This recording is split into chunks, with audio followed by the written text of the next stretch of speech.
Hello, everybody, and welcome back to Red Menace. Today's episode is going to be a much more somber one. We're recording in the wake of the horrific shooting in Uvalde, Texas, where multiple, I think 19 at this point, children were murdered and 2 teachers. That, of course, was coming on the heels of a absolutely brutal shooting in Buffalo, where a neo-Nazi specifically targeted black grocery shoppers. And actually, in that case, there was also an attempt, or at least a scheme that was, he was planning on going to a black elementary school at first, felt he could not get in easily enough, and then decided to turn to a grocery store instead. So one seems very ideological, one seems just nihilistic, and things could come out in the future, the most recent shooting, as to what his motivations were, but much like the Sandy Hook shooting, it just seems like a very disturbed individual with no real political vision carrying out violence for its own sake, whereas in the Buffalo shooting it was clearly ideologically motivated, and this is becoming just par for the course in American society, unfortunately. And what we wanted to do in this episode is kind of offer, if not answers, the beginnings of the search for answers of what a principled socialist position could be on these issues, specifically around gun policy. Because I feel like there's 2 major extremes. There's the liberal extreme, which is like ban everything, we shouldn't have guns, what the fuck do you need a gun for, etc., which is, par for the course on the liberal center left. And then we have on the far left basically a regurgitation of the far right-wing position, which is a very lazy, sloppy, don't do anything at all kind of approach. And I was hoping that Alyson and I might be able to find a path down the middle, and that's what this is going to be. But neither of us have any clear answers. I actually got an email from a listener begging for this kind of discussion because they were so frustrated with the socialist left's lack of a real counter to the liberal and the far right position. And so we were hoping to make an intervention on that front. But first and foremost, before we get into this discussion, I just wanted to just take a moment to think of the victims of these 2 latest mass shootings, the heartbreak that I think anybody with a fucking pulse around the world, but certainly in the United States, has to be feeling. I know I went through an entire grieving process that the several days after the news, I was just throughout my day, breaking down in random fits of just, gut-wrenching weeping over the loss, what the families are going through. I have an infant. We're dealing with the formula crisis, and I have 2 older kids who, the day after the mass shooting, I had to drop off at school, public schools, just like the ones that have been targeted in the past. And at least one of those schools, my younger child's school, had a pretty heavy police presence, and it was absolutely fucking nauseating to have to just watch them bounce into school, knowing what happened. And so my heart is fucking broken. It's absolutely brutal. As a parent, I'm, directly facing the consequences and the implications of what this stuff means for my own family, for my own children. And, it's just absolutely fucking heartbreaking. And so I can't do anything other than offer my entire heart and soul to the families in both of these shootings, as well as the victims. Alyson, do you have anything you want to say up front before we kind of get into the details of this? Yeah, I mean, I would just echo the extent to which I think it's important to emphasize the loss of human life here, right? Not to abstract this away from what it is. And also just like to recognize how fucking just hard it is to deal with how back-to-back these shootings are as well, right? Having the Buffalo shooting, then the news of this, and even today, a shooting where 1 was killed and 7 people were shot in Oklahoma. And it just keeps going, right? And that's... I think just horrific. And in an instance like this, where we see a shooter once again going to an elementary school, there's just such an added level of just fucking depravity, honestly, to the act that I think has to be pointed out. My wife and I both, as soon as we heard about it, were just kind of like fucked up by this one, right? Like, I don't even know how else to put it, really. But it's a horrific situation, and I think that how horrific it is and how much of a human toll there is part of the reason why having these conversations is important, right? I think that the left echoes a line that gets seen as kind of callous a lot of the time. And if only just like for like public image. That's fucking bad. Like, in the wake of this, it's not an appropriate way to respond to grief. And having conversations, I think, where we can admit that we don't have all the answers, but clearly we need to try to come to something in the face of atrocities and horrors like this, hopefully can help us move forward with that, so that we're not just fucking being callous assholes when these kind of things happen, because I don't think that's an acceptable response. So, I don't know, just kind of some opening thoughts there, but... Yeah, and the depravity and the callousness of just like a, don't do anything approach is obviously grotesque in its own right. Something has to be done. I mean, there's the problem of a completely broken government that can't solve any problem. So when you come up with policy solutions, you're playing more or less a fucking thought experiment, because the government that we have that would initiate these policies just doesn't fucking exist. They're on a vacation right now. But let's go ahead and dive into some of these issues. And I think the big point that needs to be made up front when we're saying, like, what the fuck is the solution here? I think, Allison, you probably would agree that, a real solution that gets to the roots of the problem would have to be either dramatic, widespread reformation of every institution and corner of our society, or a full-on revolutionary rupture from this diseased society, because the roots of this pathological violence are very, very deep. And there's a certain sort of liberal obsession with the gun issue as the main pillar holding up these tragedies that I think is like an easy way out. It's the liberal version of being a sloppy thinker. It's like, if we could just, straight up ban guns, then the problem's solved. We don't have to dig deeper into elements of the liberal worldview that are underpinning this, like, we'll get into, but imperialism, violence, settler colonialism, inequality, they all have a role to play here. But at the same time, we can't just say the problem is so multifaceted that we should just throw our hands up and not try to stop children from being fucking murdered. That's not the solution either. So with that in mind, I guess, Allison, what are some, if we're looking at the deeper roots, right? We'll talk about policy and reforms and guns in a second, but the deeper roots of this problem, what would you say that those are? Yeah, so I mean, I think looking at the root kind of issues is important, right? And I think you're right. Liberals don't want to open that door, right? Because the moment that you start to open it, you have to ask a question, which is, why in this supposed liberal paradise that liberals believe is the best country on the world are people motivated to take actions like these, right? And that's an action, or that's a question that if you really start to ask it, I think really poses a problem for the liberal worldview and the liberal view of what the United States is.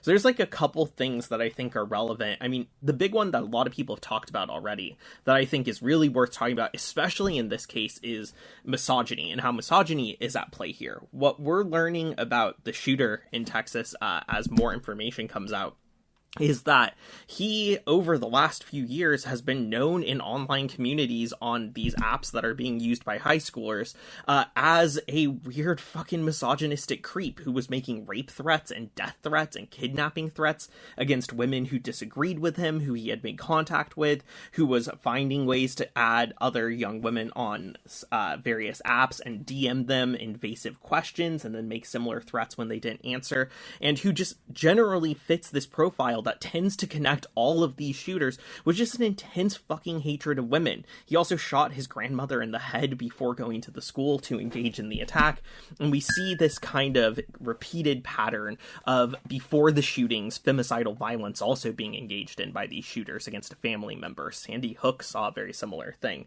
And I think that misogyny is a really big part of it that we have to wrestle with, and part of what's really horrific in my mind about this, and I think shows how deep this kind of misogynistic aspect goes, is that several news outlets were able to interview some of the girls that he had been messaging online, and several of them basically said, like, we reported it, nothing happened, this is just how boys are on the internet.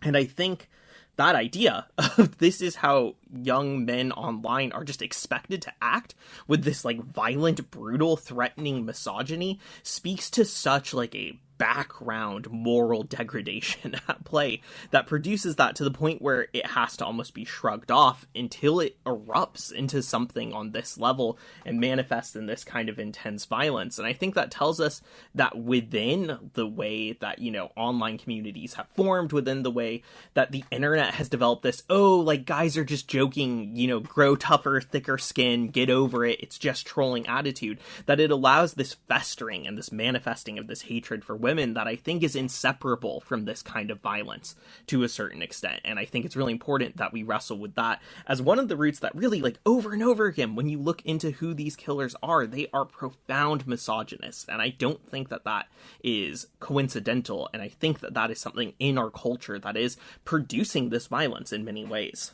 Yeah, I think that's a great point. And as a side note to that, I couldn't help but notice that in this instance, the three people who really tried to put their bodies in between this killer and these fucking children were all women. First, the grandma, shot in the face, still called 911, which is how the cops actually engaged or encountered the shooter before he even walked in. And then the two teachers, both women. I can't even imagine what went on in that classroom when that motherfucker walked in there. But I know for a fact that, you know, I think the grandma might still be alive, but two women, maybe three, gave their lives trying to stop this fucking asshole, while cops with, you know, full body armor, backup, multiple weapons, they were even on his ass before he walked into the school, sat around and fucking beat parents and handcuffed moms while their kids were being fucking sprayed with bullets inside the fucking classroom. It is absolutely disgusting. But yeah, I totally agree. Misogyny underpins. If you dig deep enough in almost every mass shooting, there will be a layer of violent misogyny that you'll come across almost every time without exception. Yeah.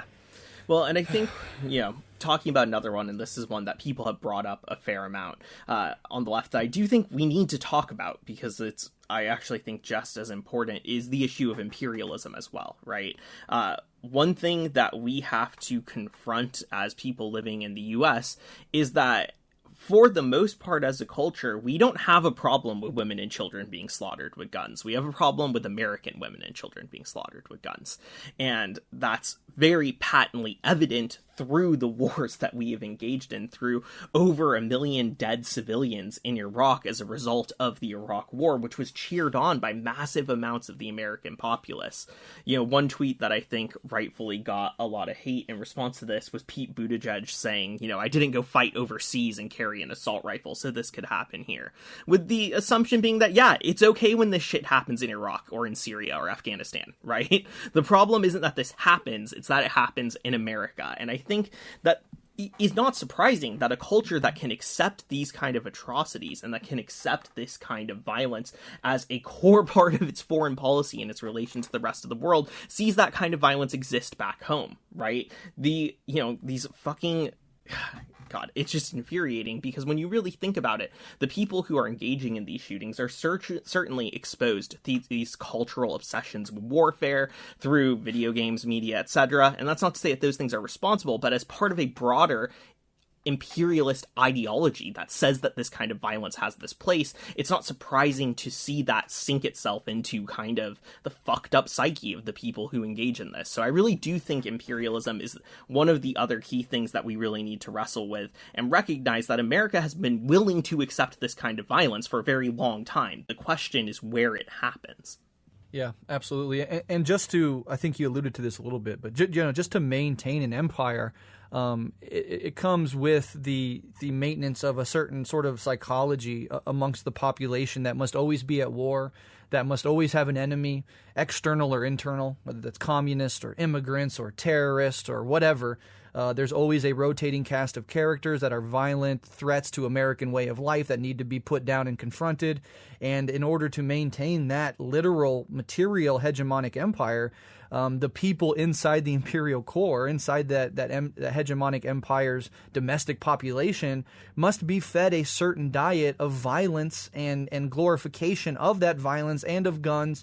And you can't go to a goddamn Super Bowl without seeing fighter jets fly over. And it's not that the entertainment itself is the cause, but that the way that violence so easily manifests in every sort and every corner of our culture is a direct product of the violence that must be maintained, not only in the initiation of stealing this land, taking it over, and building an empire, but then through the maintenance of that empire through the act of brutal, insane violence, to say nothing of the fact that the United States is the #1 arms dealer in the world. So if we're not directly involved in slaughtering and murdering and destabilizing, we're giving people around the world the weapons to do it themselves. And that comes with a domestic fucking cost. And anybody who says you can separate foreign policy and empire and hegemony from domestic psychology and domestic social pathologies is lying to your fucking face. And so as long as we have this apparatus built on murder and bloodshed and misery, it's going to come home in one way or another all the fucking time. And we've seen that our entire lives. These problems, these mass shootings have been going on forever. But even in the early 90s, when you had the Oklahoma City bombing, it was a preschool at the bottom of the building that took the brunt of the attack. So this is nothing new. The slaughtering not only of innocents, but the slaughtering of innocent, defenseless children is very fucking disgustingly American, and it just cannot be separated from these issues as well as many more. But we can continue because the list is quite long. Right. The other one that I wanted to mention, which you got at, is the component of settler colonialism and also of like anti-black white supremacy in the United States, where, you know, one of the interesting things about the United States is that the Second Amendment and the right to have an armed populace has not historically been interpreted as everyone in the U.S. has the right to be armed in that way, right? We know that at the founding of these countries, the implementation of these supposed constitutional rights was for white men in particular. And the process of settler colonialism, of westward expansion, of conquering and occupation, required sort of the deputization of a civilian populace into the process of genocide against indigenous people, which is why you had pioneers and militias that formed in settler towns that were not the state itself, that were armed and had this right to be armed, who were engaging in these exterminatory practices. And so I think that's another history that has to be thought of there. Also the history of using guns in the hands of slave-owning civilians in order to keep black populations under control in the United States. All of these things, which are easy to try to brush off as in the past, have ongoing ideological legacies and implications and ramifications today that produce a culture where these things happen. So while imperialism is one aspect, settler colonialism and white supremacy at home, I think, is the other aspect that really needs to be kind of taken seriously. And the role of guns in the hands of civilians, as interpreted as in the hands of the, you know, white landowning class historically, is an important consideration as well.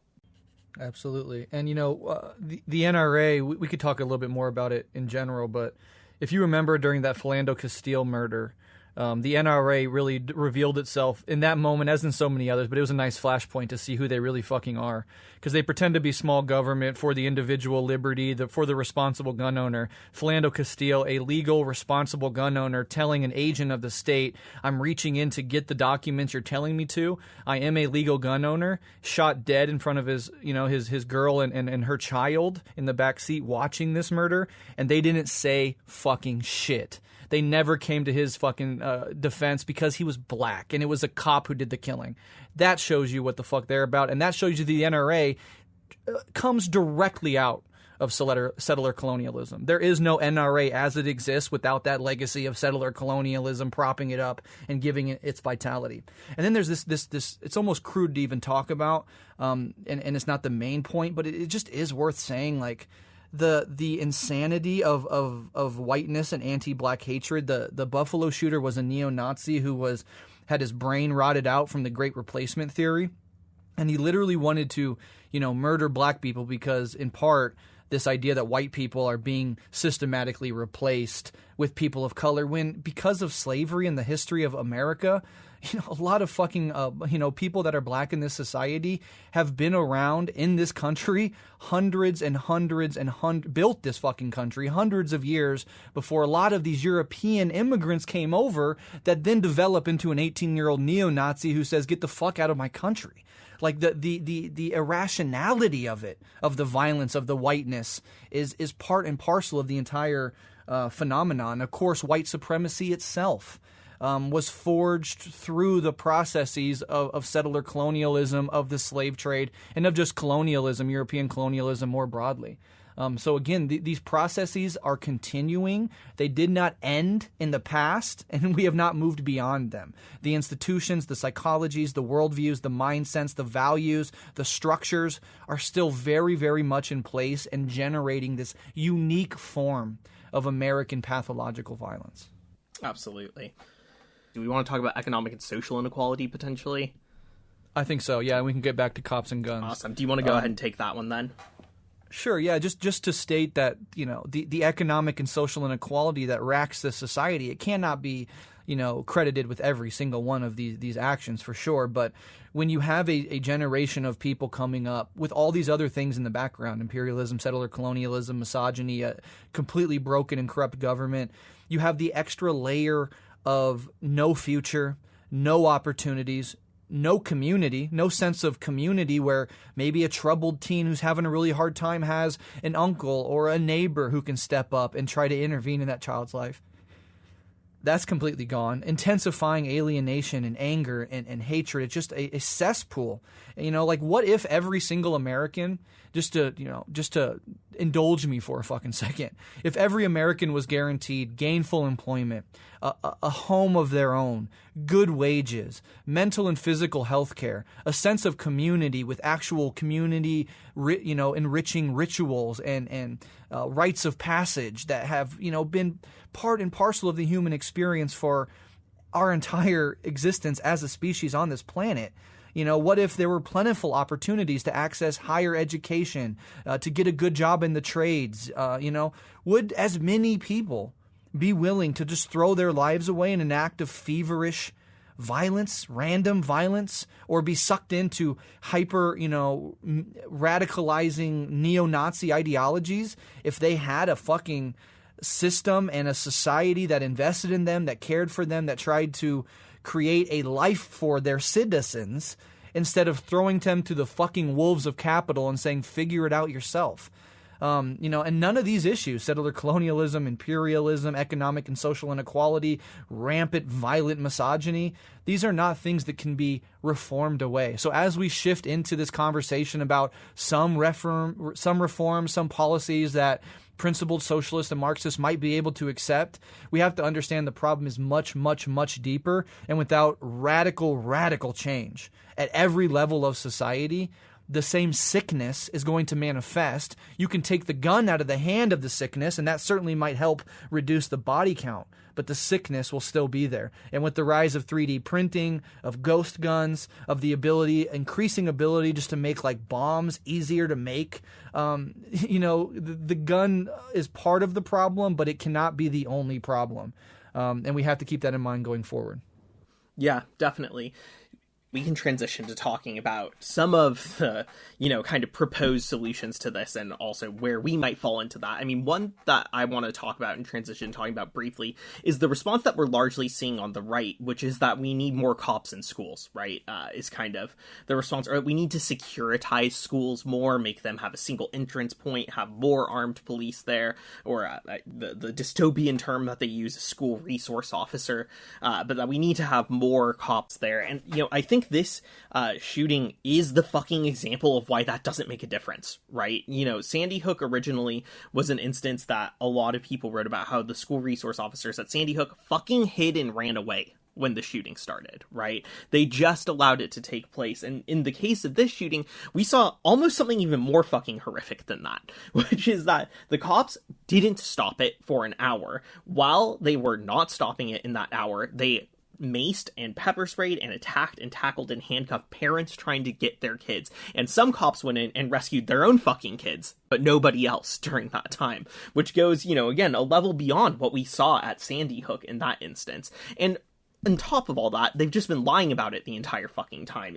The day of, I remember watching the press release that the police were doing, where they were telling this story of, like, Border Patrol coming in and saving the day immediately, right? And immediately engaging in gunfire, and this whole thing went really quickly and was, put down quickly, and as we've seen, that's not the case. The gunman was in the building for an hour, Border Patrol didn't even breach the classroom, a school employee had to be brought in to unlock the fucking door. Now there's some evidence that the police essentially barricaded the shooter in that classroom at one point. It is all just a little unclear precisely the details, but what we have seen is that the police didn't take any risks to their own safety in this instance to protect children. They just let children get fucking killed. And so in terms of the reforms that people are proposing, in terms of the solutions, I do think it is worth tackling this idea of we need more securitized schools and we need more cops. So no, this is the exact instance that proves why that doesn't work. This is a police force that had 40% of its town budget, that had its own SWAT team in a town of thousands of people, and this is how that played out. Police are not the solution and cannot be the solution. And with even some liberals pushing this line, I think it's very important to just say that this absolutely is a non-starter as a solution, and that police reinforce all those systemic problems that we talked about of white supremacy and misogyny within the spaces that they occupy. So we have to push back against that, I think, as we're trying to just, figure out what sort of reforms might be possible in this instance. Yeah, I mean, yes, all the stuff we see from cops in this society, murdering mentally ill people, murdering family pets, Philando Castile, Tamir Rice, Sandra Bland, Michael Brown. We go down the entire list of situations in which the police are in no fucking real danger, think they are, slaughter an innocent. The moment they can prove themselves, and it's not even like they showed up late. So if you come the shootings are already happening and then somebody's calling and then you have to get all your forces across. The grandma called them, so they were there on the scene before the motherfucker even walked into the school. And they lied about him being heavily body armored. So their first thing, I think the first lies that came out, and I don't know exactly who these things come from. It's very, in the moment. But that there was a shooter with full body armor. They engaged him with bullets shooting at him, but they couldn't get him. None of that was true. He had a tactical vest with no plate in it. One fucking, dumbass, undertrained teenager. You see him walking into the school. There's 2 or 3 cops on the scene engaging with him, knowing he just shot his grandma in the fucking face. What do? If you're a fucking human being, not even a cop, but a human being, especially if you look down at your side and you seem to have a fucking gun on your hip, you follow that son of a bitch in there and you end him before he gets into that second classroom. Because when he walked in this back door, there was the first class he came in through, at least my understanding at the time, is that it was empty. There was a sliding divider between that empty classroom and the next one. And so he was able then to get in there with no pressure being put on him by police. He can sit and think, okay, maybe I have to open this up. Oh, there's the kids. I hear them through the wall. Now I'm going in. Now I'm going to shoot. If he had to turn around and fight off 2, 3 cops upon entering the building, almost certainly children fucking could have been saved. And this is also not a lack of training, because these motherfuckers were in the school itself, I think 2 times in the last year, playing their little war games, where they're running down the hallways literally of these schools, knowing how to respond to this shit. And then the time comes and they're not there. So, they can slaughter innocents, they can beat up fucking kids, they can kill your family pet, everything, because they feared for their life. The moment it comes where they actually have to put their bodies and their lives in jeopardy to save innocents, they cower. And as somebody who has a very fucking low opinion of American cops, if those motherfuckers went in behind him and put him down and save those kids, I would join the chorus of people saying, hey, for once in this fucking country, cops actually did a heroic thing. I would give them a fucking clap for saving children, So this could have been a moment where all the pro-cop propaganda that is shoved down our fucking throats every day, here's a proving ground. You're on the scene, you see the guy with the gun before he goes in. What do the cops do? They fuck it up. They cower. They let children die. And in one of the most horrific instances of incompetence, at the very end of this fucking thing, when they finally got a tactical group of some sort at the door, they yelled into the classroom, if you need help, yell for help. One little 4th grade, beautiful, innocent, precious little fucking girl screamed help, and the shooter came over and ended her fucking life. Authorities, figures that are there to help and protect little babies, telling them, do you need help? Okay, here's our chance. Yes, I need help. Gets wiped off the face of the fucking earth. And only then do the cops come in and put this motherfucker down. So, it's one thing you could say, well, it's easy to be Monday night quarterbacking, but with everything, all the training, 40% of the fucking city's budget goes into your fucking pockets. You have a militarized police force, a SWAT team in a town of 1,300. And you specifically trained within the last several months for this exact situation. And you spend the time in the parking lot beating fucking parents. It is a crime on top of a crime on top of a fucking crime. And, what else is there to say except just to rage at this shit? Parents were like, we'll go in. No training, no weapons. I will go in and stand between the shooter and innocent children. And for that, they got arrested on sight. Ugh. Words are not sufficient. Yeah, absolutely. There's nothing to even fucking say. It's just horrific. And one more thing, too. Thing on Twitter, I saw a prosecutor, a DA, from used to be in Uvalde, now is in Midland, Texas or something. And she had this long tweet thread, I think, where she was basically saying, like, I worked in Uvalde as a DA for many, many years, and let me just tell you, these motherfucking police are lying to you. You will never, ever know the truth of what actually happened unless you do the investigation independently yourself. Using the idea that you're going to ask the cops what happened and get anything but a set of fucking lies to cover their own asses is a delusion. So, this is coming from a prosecutor that used to work in there, work with the police, telling you, don't listen to a fucking word they say. Insane. Yeah. Well, and what's so horrific, too, is one of the things that I think has been interesting in the wake of this is even seeing right-wing media condemning the cops in this case, right? The fucking New York Post, which is like a right-wing-ass rag, has been going out of their way to publish pieces on this. I've been seeing it from a lot of different right-wing sites, and there does seem to be, on kind of both sides of that divide, condemnation of this police department. And then a reporter asks Biden whether there will be an investigation into the police conduct in this and how they handled things. An investigation that would certainly have bipartisan support in this country, and Biden's answer is no, we support and stand behind our law enforcement officers, right? It's just the most fucking cowardly, meaningless thing at a time when both the right and left are pointing out that, and in agreement that there was a clear failure in the police's actions in this instance, and that's what we get from the fucking Democratic lesser of two evil president. Right, exactly. It's unbelievable. And nobody will be held accountable for this. No. Nobody. And that's just fucking disgusting. But let's go ahead now that we've laid out some of the deeper rot at our fucking society, some of the absolute failures of the people supposed to protect these little babies. Maybe we can move into the discussion about guns proper, because certainly it's part of this thing. America, it is worth saying, other countries have high gun ownership, countries that are a lot less stable than the United States, countries with a lot more poverty, a lot more tyranny, a lot more, stifling and oppression, and you don't see mass shootings in other societies, even if you control for all the other things that we have. There's other settler colonial societies. They tend to certainly be more violent, but not by definition. Every other society has violent entertainment, or if you're fucking on Ted Cruz's dumbass wavelength, every other society has buildings with doors in them. It is a specific American sickness, and guns are a part of that. They're tools, but there's this fetishization of them, this equalizing them with the very idea of freedom that comes from these deeper things that we've talked about.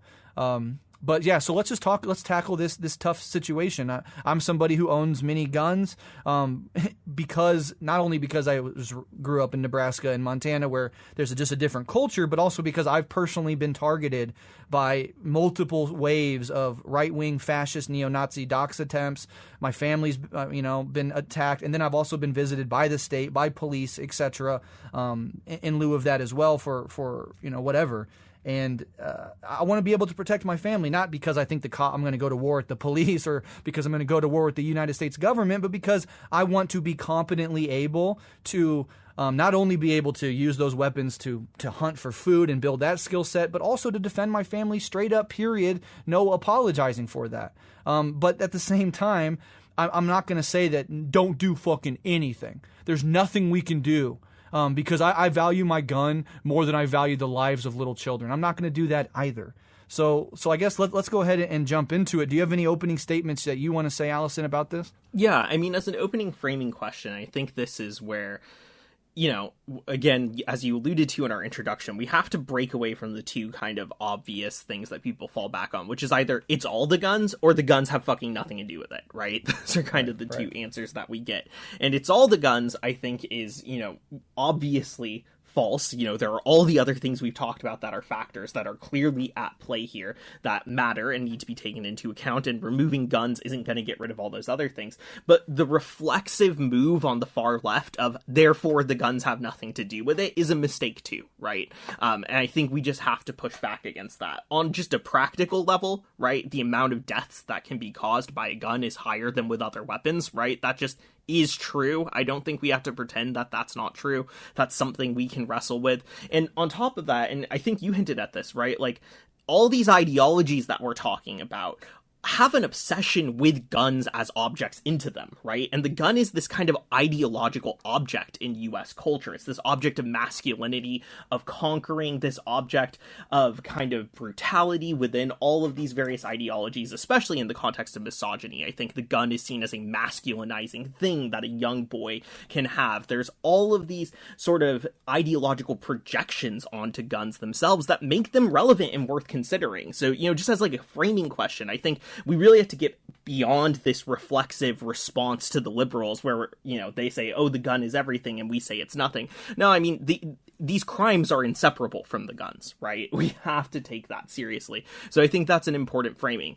How we deal with that is a tougher question, right? Because from my perspective, I don't want any solutions to that problem that are going to increase, state surveillance or increase, state control over populations, which is how a lot of gun control shit is proposed, right? Often very surveillance heavy, often very much a way of expanding the state's ability to gather information about people, database it, and store it in the name of public safety. So we have to be really critical of that, right? And we have to push back against that. But that doesn't mean that we get to just like throw our hands up about the issue, I think. And that is something that we need to push back against and deal with, because guns are a part of the problem and there's no getting around that. And I think that one last kind of thing that I'll say in an opening aspect is that oftentimes I think that communists in the United States and leftists generally misread what like Marx and the communist position on guns are, which is that you need an armed proletariat. But an armed proletariat isn't synonymous with the individualized gun ownership culture in the United States. And I think that there's an attempt to kind of flatten those two things. And obviously individualized gun ownership is what we have. And I'm not saying that should be thrown away. But just pretending like throwing Marx quotes at this as if the contexts aren't different is, I think, just an incredibly lazy way of engaging as well. And really a way of just phrase mongering in the place of offering actual analysis, or just even fucking trying to struggle with this question, honestly, in the first place. Yeah. So those are kind of just some opening thoughts on that, at least. Yeah, well said. So let me phrase this in a very succinct way before we get into specific reforms. So based on what Alyson and I are saying, the question is basically, are there reforms inside the system as it exists, right? Because we can't wait post-revolution to try to do something. So are there reforms that communists, socialists, anarchists, Marxists, etc. could support while understanding and keeping at the top of mind that any new laws have to be understood in terms of who actually gets policed? So if you do something like retrospective, ban these guns. So either, any gun, if you have a gun like this and a cop finds it in your car, you're going to have a felony. Stuff like that will disproportionately fall on poor people and on black and brown communities in particular. So if we do support some policy reforms, and we'd want to avoid the opening up of room to crack down specifically on some communities, while the very communities that probably need to be cracked down on, white reactionary ones, most likely to generate these insane shooters, those are the ones least likely to be policed. Okay, so keep that in mind. So then can we support laws that, one, actually prevent mass tragedy shootings like this, even just some, but that, two, won't fundamentally transgress the right for responsible adults to bear arms, which I think you and I and most people listening agree that as long as the military and the far right and the fucking police and everybody who thinks that we're subhuman has guns, maybe it's nice that we have a few ourselves. And three, that won't create an opening for racial and class-based asymmetry in policing. So that's the sort of, thread that we're trying to cross here. And can we do it? So here are just some ideas that I think I'm at least open to. One, and I'll get your thoughts in real time. I'm not going to go through all of them. At every one, we'll go back and forth a little bit. But one is age limits. So in most high school shootings, Columbine, Sandy Hook, this latest one, if not in all of them, the person that does these shootings is almost always 18, 19 something years old. The Buffalo shooter and the Uvalde shooter were both 18 years old.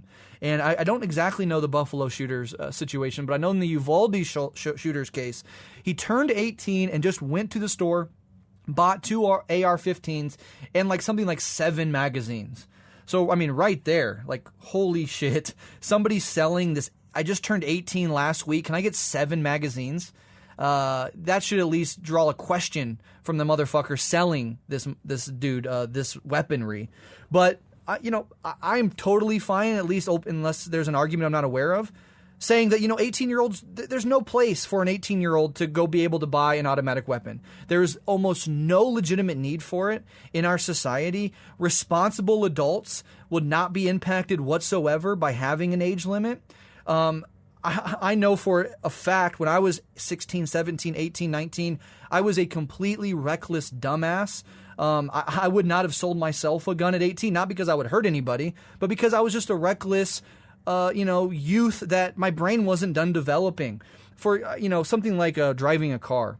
It's like, shit, we let 16-year-olds get behind the wheels of these fucking things and fly down the interstate on their cell phone when I'm trying to get my, kids across town to their grandparents or whatever. Like, it's a little disorienting, but you understand, well, to survive in this society, you got to go to work, you got to go to school, you can't just make kids not drive a car. But when I first got my car, and this is just talking from my own insane immaturity, I would be so reckless with it that kids at my school would like sign up for when I could take them home from school every day, because I would just do crazy shit. Like on trash day, I would see how many big trash cans I can hit with my car when I'm dropping my friends off. Or this most insane shit I ever did is like drive through front yards instead of driving down the street just to make my friends laugh. So that's the level of maturity that I had, and I'm sure plenty of others have. Okay, but cars are one thing. Certainly you don't put a semi-automatic rifle in my hand at 18 and say, go have fun. We know that the brain, for example, and this is an argument I use against student loans, the prefrontal cortex is not done developing until around age 25, meaning you're literally incapable of weighing present consequences adequately against future consequences. You cannot think long-term in a responsible way because the part of the brain responsible for such maturity is still not developing, or still not done developing. So we know that most school shooters are this age. We know the brain is not developed that much. We know most, if not all, really truly responsible gun owners would not be swept up in this. And we know it's a point of sale situation, meaning that the policing would not take place after the fact, where you could have these discrepancies in who gets policed, but it would be at the point of sale. You're 18 years old. I'm sorry. Wait till you're 25 to get an AR-15. Now, if you want to have a special license for, I'm a pheasant hunter and I want a game, shotgun or whatever, maybe there's special carve-outs and laws and licensing that you can go through to get those things. And maybe even a handgun for protection, home protection, carve out. AR-15s, AK-47s, I don't see a reason for it. So what are your thoughts on that first one? Yeah, this is one of the ones that I think I can find myself in agreement with, right? I mean, I think that the brain development question is pretty concrete in terms of what we know about developmental psychology and neurology, right? That is fairly well established at this point in the literature, and it makes sense to me. I agree with you broadly that I think that in general, when we're thinking through things like this that do have the point of sale effect, thinking about these hunting concerns is actually reasonable, because I as someone who comes from California, where no one fucking thinks about this, there are people in the US who still subsist and hunt, right? And especially native and indigenous communities in Alaska that rely on subsistence hunting. So when we're creating point of sale sort of actions like this, I do think it's important to recognize that there are communities that are often colonized communities who need access to firearms for subsistence, and it's important to think about carve-outs there. But besides that big concern, I think that this is one of the things that makes sense to me. There is generally an age range that we see in these shootings, and I do think taking away access to a firearm, or at least these types of firearms in that context, is a step, right? Does it solve it? No, obviously, right? That's what we're talking about. There is nothing short of the overthrow of this society and building something not fundamentally sick to its core that can stop it. But could it make a difference? Yeah, I think so. And this is definitely one of those ones that I think, is a reasonable idea to get behind, assuming that those proper exceptions are built into it. Yeah, and it has the benefit of not fundamentally infringing on the right itself, and it literally just objectively would have at least stopped this last one.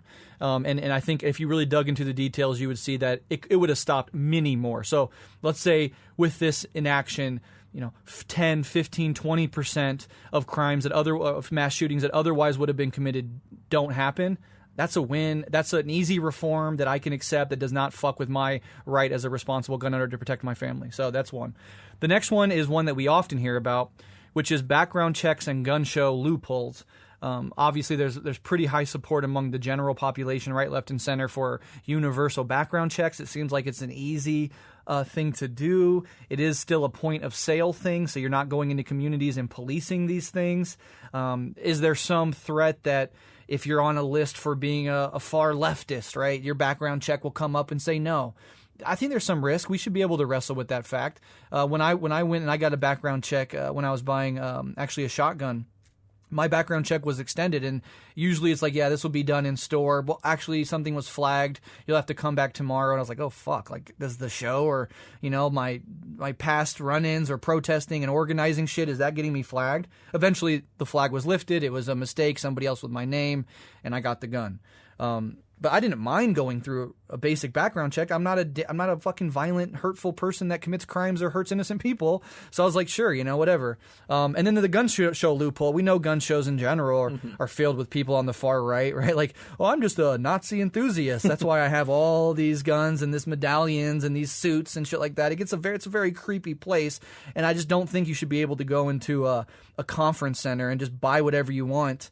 No matter what. So those two things, I've never bought a gun at a gun show personally. Maybe there's something I'm not fully seeing here, but I don't see any reason why responsible people that want to own guns would be against background checks and just some sort of closing the loophole where you don't have to do anything to go into a gun show in particular and buy whatever you want. So what are your thoughts on that? Am I missing anything there? What do you think?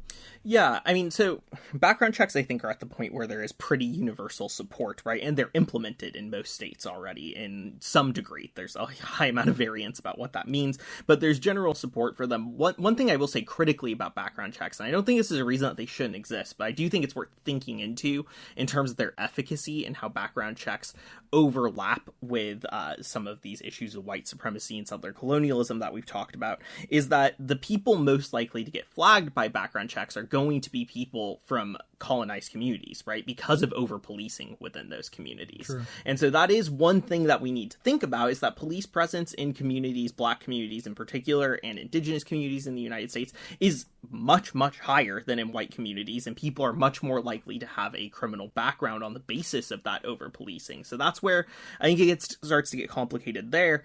And the issue with background checks, too, is I don't know how much they would catch some of these people. I think about some of these just fucking privileged white boy shooters, like Elliot Rogers as an example from the Isla Vista shooting, who was just this fucking rich white kid, right, who never had a run-in with the cops, that would have been able to get flagged from that because of his own insulation from his wealth and his social position. So that is my concern about background checks as kind of this bipartisan supported solution here, is that I don't know how much they would catch in these cases, actually. And also there is kind of the discrepancy in policing that is a bit concerning. But again, background checks in many places are essentially the status quo situation. Whether or not they're strengthened or not, is a broader question. Well, the gun show loophole, this is one I've, spent some time thinking about. It is a popular talking point. I can't think of a solid reason not to close it, right? If we are going to have background checks and some level of kind of regulation as the de facto in every other situation, I don't see why this loophole should exist in the first place, right? And again, we could maybe question that background assumption, but it does obviously just seem like a strange failure to enforce existing law sufficiently. So if we think that those are a solution, then I do think there's no reason not to close that loophole. That's definitely where I come down on that. Yeah, really good points about the background checks. But as you said, in lots of places it already is the status quo, but you're right. The people in poor or racialized communities more likely to have a background that won't pass the check. And there's the question of efficacy. I'm just really not sure, like with this Buffalo shooter and with this Uvalde shooter, I don't think either of them had any criminal background that the background check would have been the thing that stopped them. Whereas the age limits in both cases, I think, would have been. So food for thought for sure. The next one is an issue of regulation. And it gets difficult because if you're on the left like we are, you fundamentally disagree with the existence of the bourgeois dictatorship that is the American government. And so it is sort of contradictory on some level to want to give it powers of regulation. But at the same time, like, we do live in that society, and there are ways to make it safer for regular people. And I don't think we should sacrifice the lives of innocent children or grocery shoppers just, because we have a paranoia or a dislike of the government as it properly exists. For example, none of us on the Marxist left are railing against the fact that our government forces us to go get basic training, pass a test, etc., to get a car license. And now we need a license to drive to work, to drive to school, to run our errands, especially in the way that American society is structured, such that you have the sprawl everywhere. Nobody's like, the government should not have, libertarian right-wing white people are, but for the most part, we understand, like, yeah, you have to display some competency before you get behind a 2-ton pile of metal and go down the interstate at 75 miles per hour. And so this next one is basically licensing and testing for competence and safety before you get your gun. Now, when you want to get a concealed carry permit, at least in the state where I live, you do have this sort of special advanced testing under a licensed trainer in order to be able to get this concealed carry permit. And nobody really complains about that. I mean, yeah, it makes sense. You're not only wanting a gun, but you're wanting to carry it on you everywhere and hide it from view. Yes, you have to go through a few extra fucking jumps so that we know that you're the sort of person that can do that competently. And I don't see a reason why that same logic couldn't apply when it comes to automatic weaponry in particular. These training programs, for example, if we had them, they could be run by people trained in spotting possible problematic trainees, but that opens up another layer of problem, which is like, what's the mechanism to follow up? If this trainer is racially biased, does he see the black guy coming in for his training as more suspicious than like the dead-eyed white 18-year-old or whatever? So that does open up more problems, but anytime I think you're going to try to solve a problem, you're going to generate contradictions by trying to do that. But those are certainly some of them. But I'm not fundamentally, at least in the abstract, against the idea that some more testing and licensing you have to meet certain requirements to have weapons that are literally made to slaughter human beings, and as many as possible in a short amount of time as possible. Again, need not apply to everything. If you want a basic handgun for home protection or a shotgun because you like to hunt pheasants or whatever, that's one thing. But when you have automatic weaponry designed to kill at high rates of speed, I don't see necessarily why we would be against some basic licensing and testing. What are your thoughts? Yeah, in general, I think the concept of having to do licensing and testing is fine. It's the devil's in the details with it, I think, is largely what you get into. I think the question that you get out of what happens if you do have kind of people who are doing the testing who are supposed to be looking for concerning signs, what is the follow-up there, right? That is an important question, because if it's an expansion of law enforcement contact, that isn't necessarily a great solution, right? And the other thing that I would say is that the way that some states have implemented their concealed carry sort of requirements show how much this kind of licensing and testing can become like a problem and an issue of corruption. So here, thinking about California specifically, if you want to get a concealed carry permit in California, you do have to pass a test. You have to get a training certificate and go through an approved state training course. You have to do proof of residency, all of those things, fingerprinted, all of that. But you also have to do an interview with the county sheriff's office, and ultimately the sheriff gets the final decision, which has led to some really weird kinds of corruption where you have sheriffs in California who have been accused of taking bribes in exchange for giving concealed carry permits to specific people, or who have been accused of allowing concealed carry permits for their political allies and not opponents. A whole bunch of things. So when you bring in the law enforcement side of things into that licensing and training aspect of things, there's room for a lot of problems, I think. So in the abstract, I'm not opposed to that concept. But again, it really just kind of depends on how it's put into practice, which all of this is somewhat hypothetical, because on a federal level, we'll never fucking see anything that, right? Yeah, exactly. Like, that's just not one of the possible reforms that I think is even close to on the table. Yeah.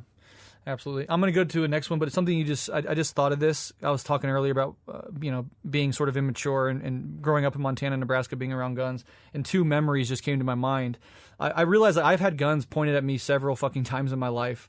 In Montana, one display of our immaturity is, I remember at one moment we were just, this is like country Montana. We're hanging out. We're getting drunk. My friend, guns everywhere. My friend has an AR-15. We're driving down the interstate at like 2 a.m. He's sitting out the window, firing the AR-15 into the fucking sky as we're driving 65 miles per hour. We should not have had that fucking gun. Right. In another instance, I was at a party.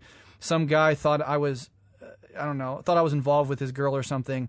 I waited in my truck till the end of the party. When I came back, he popped out of my truck with a shotgun and put it right in my face. And he was on coke as well, so his eyes are all fucking weird, his lips quivering. And my friend sat there as he literally, I could feel like the shotgun is an inch away from my nose for like 10 minutes as this guy's shaking, convinced I slept with his girlfriend. I didn't. And my friend is sitting there talking to, like, in his ear, like, listen, a mutual friend, I know him. He's not like that. He didn't do that. He has his own, blah, blah, blah. And eventually he lowered the thing. And then another time I got tackled by a cop and a gun put to my head by a police officer. So, the head-on encounter with firearms and how quickly things can fucking spiral out of control is just, something worth mentioning. But here's the next policy, which is, and you hear this a lot as well, mandatory wait periods. I don't have a lot of thoughts on this. I mean, it makes sense, right? Like in this case, I don't know what it would do if he had to come back 3 weeks later, as opposed to now. I mean, it would be summer, but I don't really know how long he was planning this.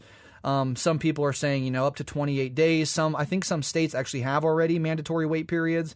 I don't really know their efficacy, but kind of what are your thoughts on the mandatory wait period as one of the solutions? Yeah, so they're one of the ones that I feel like has the least downsides, right? I don't really see like a huge problem from a discrimination perspective or anything like that with having a universal mandatory wait period. I want to see more long-term studies on their efficacy where they have been implemented, because there are states that do have wait periods.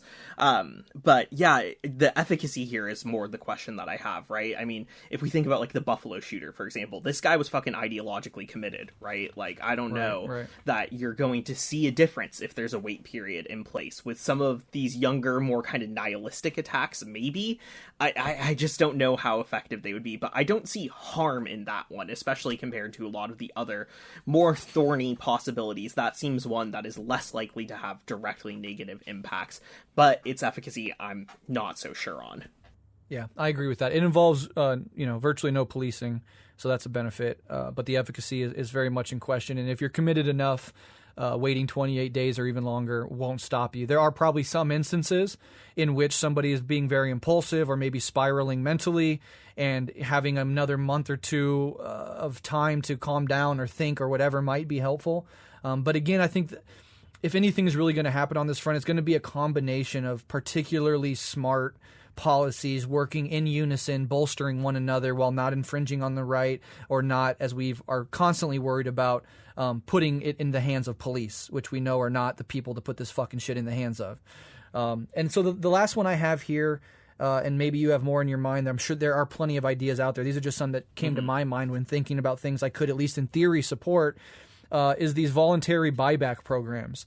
Now, so for those that don't know, many places have done this, which is basically, you can do it in many different ways. Some people do, like, in times of high gas prices, right? Like, we'll fill up your gas tank if you just bring any gun and give it to us to be, I mean, ideally, I think, melted into metal and refashioned into something else or whatever, just taken out of circulation.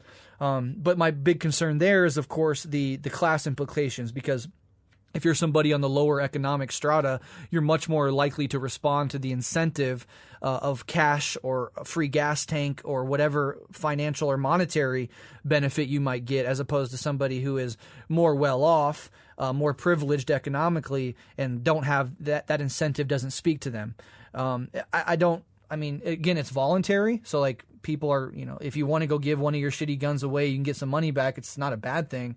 But maybe the real thrust of this comes in thinking about incentives that would not be class based, as hard as that might be. What could a buyback program offer that doesn't disproportionately attract people who are economically desperate, but could just as easily bring in middle and upper middle class people to be like, this incentive is worth it. Here's at least one of my guns. Again, criminals aren't going to be the ones that are bringing their guns back. People planning on using it to slaughter people aren't going to be the ones that bring it back. But it might be one way to get, especially some of these loose guns, out of circulation, such that in like inner cities, they might not fall into the wrong hands, etc. So you can see in some situations, these buybacks might be more efficacious than in others, and in perhaps the mass shooting situation, it wouldn't be very effective at all. But it doesn't seem like it could hurt if it's done quite right, and especially if it's voluntary. But what are your thoughts? Yeah, so these are fairly common in Los Angeles, actually. Like, I've seen a lot of these programs that have been instituted over like the last decade or so. Yeah, I don't think there's as much room for harm with them, right? I think there is the class implication, and mostly for me, that's a concern on the efficacy level, right? Because a lot of these shooters are not actually always, from lower working class contexts. Many of them are, in fact, from kind of alienated middle class petty bourgeois contexts. So there's an efficacy question in relation to that stems from the class question. But overall, I don't think these programs are like necessarily harmful in and of themselves. A lot of the times also these programs have kind of this like no questions asked about where the gun comes from kind of amnesty aspect to them, which I think is not a bad thing. It's good for people who have found themselves in a situation like that to be able to get rid of a gun, even if that means trying to get their life back on track and they don't know what to do with that fucking thing, right? Like, it creates an option to be able to get out of a situation. So I think that that's good, but I don't know how much it accomplishes, right? It definitely decreases just like the background amount of guns that exist in a given situation, but I don't know that it would really make a difference in the context of these kind of terroristic shootings, right? I'm not sure how much it would overlap with them. Yeah, I agree with that.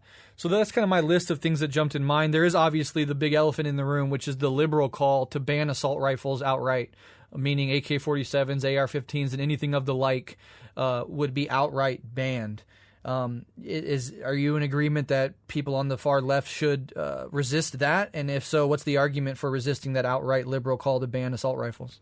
Yeah, so I think I'm opposed to that. One, any implementation of it would increase policing, right? We saw that with the Assault Rifles Act. The other thing is, too, like, I do think, and this is, like, where it gets a little tricky, I think it's based on a fundamental misunderstanding by liberals of what guns are, right? Because I do think that, like, an assault rifle isn't actually a discrete class of guns, right? And maybe we could have conversations about different calibers of ammunition, right? That might be an interesting conversation to have, but an assault rifle is not a particularly discrete thing, right? And what would get banned under that could very easily be things that are not, by most people's definitions, an assault weapon. Even thinking in, again, in the context of California, some of the laws that have been passed around assault weapons means that you can't have low caliber carbines with pistol grips, and it's just like, I don't think the pistol grip's the problem. Like, I don't know. Right. These are superficial and often just kind of image-based things that I don't think get to the actual problem or even focus on what types of guns are most deadly in these contexts. So there's that on just an efficacy level, and then also on a policing level, I think there's a deep concern with passing that kind of law, which would definitely increase the police interaction through enforcement. So those are the grounds on which that I would oppose it. One of those grounds, I think, is an argument that you hear from the right as well, right? Which is that there isn't a discrete category of guns that's called an assault rifle. But I do think there's a level of truth to that, and focusing on does it look like an AR and what we think an assault rifle looks like misses some of the point that needs to actually be engaged with. Yeah, and there's also the problem of the ones that already exist. Right. So if you were to ban them, the sales of them, right, there's the option to police and go grab back the ones that already exist, or to let those be grandfathered in.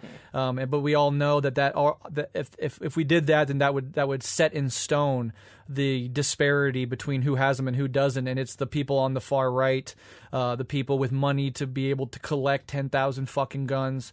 Those people will already have their stockpiles, and then it's like, people coming up, people on the left trying to, get some safety in an increasingly chaotic society, etc. They would be the ones prevented from it. So it's one of those things where it's like the genie's already out of the bottle. Pandora's box has already been opened, and these super heavy-handed things will almost certainly not actually solve the problem, create many more problems in the process, disproportionately impact the people who are the least likely to be doing these mass shootings and to be a violent fascist, and more or less grandfather in people on the far right that have had a gun fetish for a very, very, very long time, even in relatively stable periods of American life. So, yeah. Is there any other little things around the edges that you think we could get behind? I mean, there's some discussion of like, these egregious add-ons, like, I don't know, bump stocks makes it just easier to fire more bullets, in a quicker amount of time. Some of those things seem like grotesquely and singularly dedicated to just slaughtering as many people as possible. So I don't know if you have any thoughts on that. But, I mean, ultimately, another thing you hear a lot from liberals is like, oh, you think your AR-15 is going to fight the government? Like, you think you're going to be able to beat the government? They have nuclear bombs and jets and everything. But for most people that own these guns, responsible, regular, normal fucking people that own these guns, the idea that you're going to go to war with your government isn't really the impetus there. There's one of home defense, the idea that I want to be competent to be able to defend myself or my community should it happen. And then the fact that we live in fucking America where, collapse or balkanization or civil war or some version thereof is not off the table. And so it's not like, I have these guns because I think I'm going to go to fucking war with the U.S. military, or even that I'm going to go to war with my local police department. But it's like there are things that could fucking happen, right, where I would feel much better being able to, one, go out and harvest food from nature, but also protect my family in a situation where the state or the police or whoever the fuck is supposed to have the monopoly on violence is pulled out or is made irrelevant to the situation. So I really I look down my nose at the argument of like, oh, you just want it to fight the government. That has never been, at least for me, a motivating factor whatsoever. But yeah, do you have any other policies that jump to mind? Or in terms of policies, the only one that I had that I'd written down was bump stocks, right, which you already mentioned. That just seems like something that we absolutely should probably ban, and I'm not super concerned about that one. But I do want to echo kind of that last point that you made, which is, the question of gun ownership, I think, for a lot of people on the left isn't like, oh, are we going to go to war or some shit like that. We don't have a lot of faith that the present liberal order is going to last forever, right? I think that's really... Or that police will protect us. Right, exactly. That's what a lot of it comes down to. And I think that is a reasonable fucking fear, right? And I think it's a reasonable thing to take seriously and to respond to. And, it's in that sense that, we have to reject kind of that whole liberal logic and that kind of condescending fucking objection that goes there, because it's not unreasonable to think that social breakdown has happened and can happen. There are so many historical instances of it, and in those situations, knowing how to hunt for subsistence and be able to defend yourself, I just think is an unobjectionably good thing, right? And I think that is just worth defending. Yeah, absolutely. There is also the question, if we're talking about deeper problems, is the hyper-militarization of police. So if we're really going to, even on a reform level where we maintain the basic structure but do these reforms, there has to be some movement on the front of this de-escalation of the militarizing of the police. And it really shows that the psychology of police officers have been so warlike that, as we've pointed out many times, people on the left in general, they begin to view the domestic population as a hostile enemy. And especially when you're disproportionately hiring people who were trained in the military to have that psychology, then they come in the police departments and then they view everybody as a domestic threat. And so you have situations where police have no problem killing a 13-year-old boy playing with a toy gun in a park, but won't rush in to stop a mass shooter. And I think those things are all deeply connected because, oh yeah, we're fighting an enemy force out here, even if that's a sort of subconscious or semi-conscious thought in your head. So it's like, yeah, we're here to like put down people who are threats, and we're not here to protect them. Like, when you're at war with a hostile enemy, you're not thinking about how you can protect their children and make their community safer. You're thinking about how the whole world's against you and I got my fucking Punisher logo on the back of my police car and I'm at war, and they're trying to defund me. And that's the mentality of a lot of fucking cops in this country. And that is part of the problem. And when you look at those fucking cops and you say, hey, here's a bunch of surplus military equipment, okay, then you're just doubling down on that mentality of we are at war and we are being attacked from all sides and we are, basically a band of brothers that have to defend themselves against women and children and fathers in your own society. So that has to be on the table as well. And I don't think we got a chance to mention that. But that kind of sums up my thoughts. We're over an hour here. Again, this was meant for thinking through, so we don't fall into these lazy, either liberal grooves of thought or these lazy, let's just mirror everything the far right says, grooves of thought, and can kind of think critically on a step-by-step basis about what the real problems are, how deep some are in relation to others, what we could address within the structures of the system, and what will take a revolution or radical change to build a new system that wouldn't have those specific pathologies at its core. But do you have any last thoughts, anything you forgot to mention, anything else you wanted to talk about before we wrap this up? No, I mean, I think that covers most of my thoughts, and I think it is good ending on that. Like, we're not saying we have the answer here, right? I think one thing that I appreciate about our show and what we're able to do is I feel like we're able to kind of be honest like that with our listeners, and the fact that sometimes we're just fucking wrestling with this shit while we're talking to each other, right? And I think that's important, and it's important that people do that, and that organizations be having these conversations internally, not just podcast hosts that you listen to. And we have some just open, honest discussions about these things, because again, sloganeering and out of context Marx quotes aren't fucking enough, right? Like, we have to actually wrestle with the details of these things. And so we're trying to do that here, and might give you a starting point to jump off from. You might end up at different conclusions than us, but the process of struggling around these things is what matters, and what hopefully we can kind of model and point to the need for here. So that's just kind of the takeaway, more than any of the specific details. That's what I hope people will take away from this episode. Absolutely. And as the final thing to wrap the show up, again, we just both want to extend our broken hearts to the families of these tragedies, the communities affected, the victims themselves.